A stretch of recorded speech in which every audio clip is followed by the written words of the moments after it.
20 years from now, you will be more disappointed by the things that you didn't do than by the ones that you did do. So throw off the bowline, sail away from the safe harbor, catch the trade winds in your sails, explore, dream, discover. Mark Twain. These are the sources I use to help me find quotes.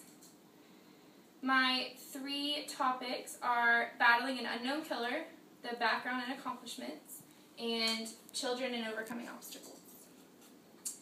There are things that we never want to let go of, people we never want to leave behind, but keep in mind that letting go isn't the end of the world, it's the beginning of a new life. Unknown. When my grandmother died, this is the poem that was read at her funeral, and it's something that she actually enjoyed. The author, Linda Ellis, is one of her favorites. It says, I read of a man who stood to speak at the funeral of a friend. He referred to the dates on her tombstone from the beginning to the end. He noted that first came the date of her birth, and spoke of the following date with tears. But he said what mattered most of all was the dash between those years. For that dash represents all the time that she spent alive on earth, and now only those who loved her know what that little line is worth. For it matters not how much we own, the cars, the house, the cash. What matters is how we live and love and how we spend our dash. So think about this long and hard. Are there things you'd like to change? For you never know how much time is left. They can still be rearranged. If we could just slow down enough to consider what's true and real, and always try to understand the way other people feel, and be less quick to anger and show appreciation more, and love the people in our lives like we've never loved before. If we treat each other with respect and more often wear a smile, remembering that this special dash might only last a little while. So when your eulogy is being read, with your life's actions to rehash, would you be proud of the things they say about how you spent your dash? Okay, my grandmother died from a disease called idiopathic pulmonary fibrosis, and it just means scarring of or thickening of the lungs without a known cause. The stiffening of the lungs makes it hard to breathe, and it worsens with time if there's no cure for it that they know of. They do have medications that help it not be so painful and maybe slow down the progress, but eventually it does turn to fatality. My grandmother's name was Erin Kirkman. She went by Jan, or Grandma. She was diagnosed with her disease, I want to say about a year before she died, so January 2010. She passed away January 4th, 2011 at Scott and White Hospital in Temple.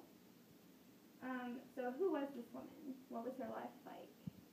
It takes a lot of courage to show your dreams to somebody else. Irma Bombeck. Her background and accomplishments included her birth, of course. She was born July 1st, 1936 in Shelbyville, Indiana. She graduated Butler University with a BA in English and a minor in journalism. In 1958, she married my grandfather, William Kirkman, who goes by Bill. They own 3 family businesses: KHLB AM/FM radio station in Texas Hill Country, Pearl Vision Centers of San Antonio, and Travel Easy from Marble Falls. She loved reading. Irma Bombeck, who's a humorist, author, and poet, you'll see the quotes that I present in the slideshow, is her favorite author of all time. She loves traveling. She's been to over 40 countries. A really amazing thing that she's been so many places. Everyone always talks about her charisma and her humor and her kindness. She always used to quote Irma and say, if you can't make it better, you can laugh at it. She was always smiling, always laughing, and always kind to others. She was a professional motivational speaker. She spoke for groups such as the Highland Lake Social Club, the Kingsland Chamber of Commerce, and the Lambda Nu sorority. She was the fundraising chair for the Aqua Boom Festival in Kingsland, which was a yearly festival that they threw, and it was on the lake, and it was a huge deal. And above all that, she was a woman of God, and she was very devoted to going to church every Sunday and passing on things that she learned from her family members. Children make your life important. Irma Bombeck. Above all, she loved being a mom. She had 4 kids: Kevin, Kelly, Kent, and Keith. She was a natural grandmother, is what everybody always said. She gave the best hugs, made the best cookies, We always looked forward to Thanksgiving because she made the best food. She had many grandchildren: Stephen, Jenny, Kyle, Erin, Tyler, John, Jeff, Jenna, Jacob, and Kelsey. And that's not including our step-cousin, Lauren, but Grandma treated her just like the rest of us. She was a smoker, but she quit in the 1970s, which I personally believe that is a huge accomplishment on its own. So I pride her in that. That's amazing. In 1976, a life-changing event happened for her. Her next-door neighbor, Mr. Dar, went into cardiac arrest suddenly when he was trying to rescue a calf from his wired fence. That motivated her to learn CPR, but of course my grandmother, not doing things halfway, wanted to do more, so she got certified to teach others CPR, and then on top of that became certified to certify others to teach CPR. This helped her to do many things in her life. She had a friend named Barbara Schick, who was the Northeastern ISD, one of the board members. She convinced her to allow my grandmother to go into high school and teach high school students for 19 years of service.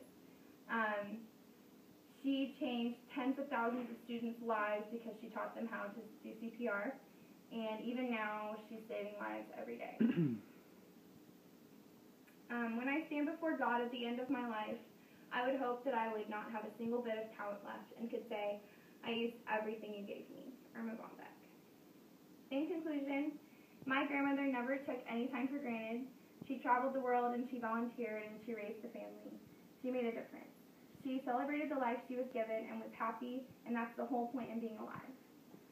From the background and accomplishments in her life and the children she raised and the grandchildren she raised, and the obstacles she overcame and the killer disease that she sadly could not rise above, she never stopped fighting. She never stopped loving. She was a woman of truth, sincerity, and beauty, and I am proud to call her mine. Thank you.